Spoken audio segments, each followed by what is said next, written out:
but I knew he rolled away from his throwing arm. That's just film.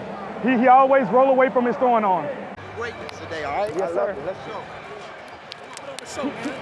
You know what time it is. Let's go. You know what time it is.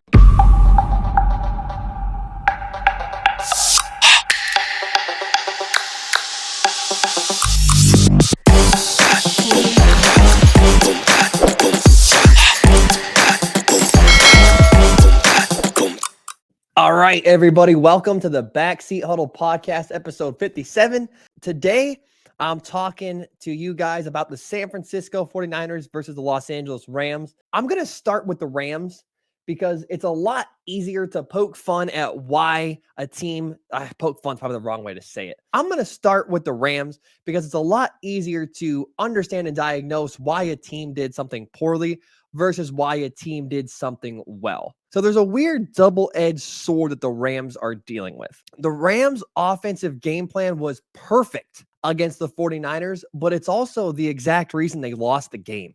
The Rams clearly don't have the offensive skill on the outside at wide receiver to run the offense that they want to run, at least while Cooper Kupp is sidelined with an injury. It's plain and simple to see what they are doing. Sean McVay and his offensive wizardry is clearly being forced to scheme their guys open because for the most part, they aren't really capable of winning without it. They're relying on quick hitting, short throws, dink and dunking their way down the field. Matt Stafford averaged 5.5 yards per attempt against the 49ers, and they threw the ball 55 times. They don't have someone who can win on intermediate to deep routes. They don't have a guy right now that can just go out there and consistently win on the outside. They don't have a make a play guy. And it was on full display in the second half where they only scored 3 points and could barely move the ball. And I hear you already. Last week it worked against the Seahawks. And what about Puka Nacua? He has the record for most receptions in a player's first 2 games. Chill the fuck out. I'm going to get there. Last week, they did have some good plays down the field and intermediate. Yes.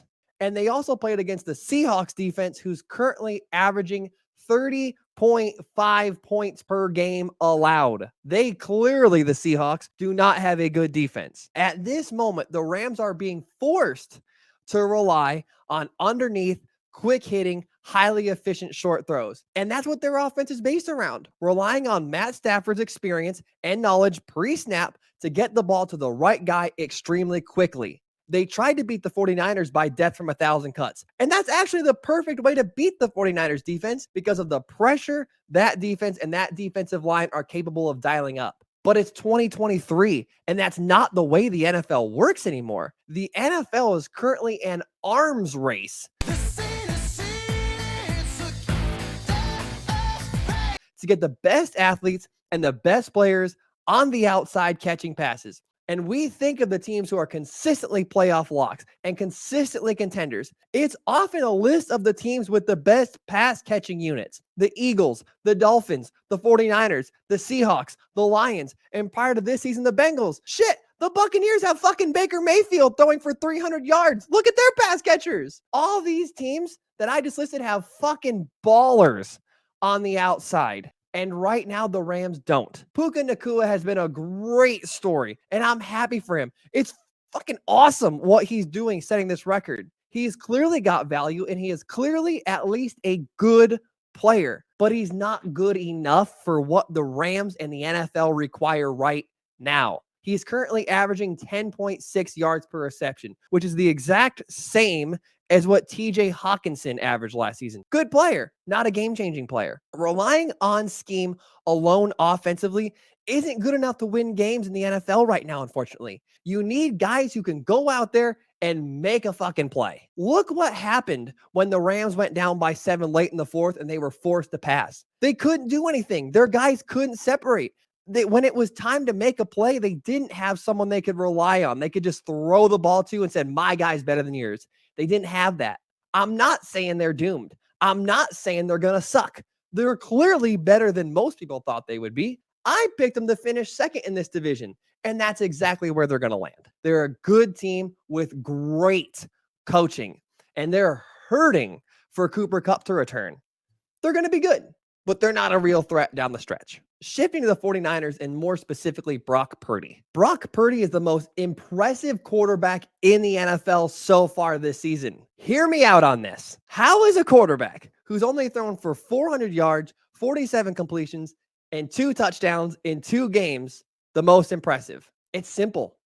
Expectations. The expectation for Brock Purdy was he may not start week 1. And if he does, what's he going to look like week 1? Is he going to have the same zip? Is he going to be good? Was he a fluke last season? Is he even going to be able to play for the first couple weeks of the season? Now look at him. He started week 1. He has the same zip. He's not only playing as well as he did last season, he's playing better. How the fuck does that happen? How do you not throw a football for however fucking many months and get through the mental aspect of dealing with an injury, which we have seen players struggle with, and come back better? That doesn't make any sense. He's had every single reason to start the season slow, take a step back. He had all the excuses in the world, and somehow he improved this offseason.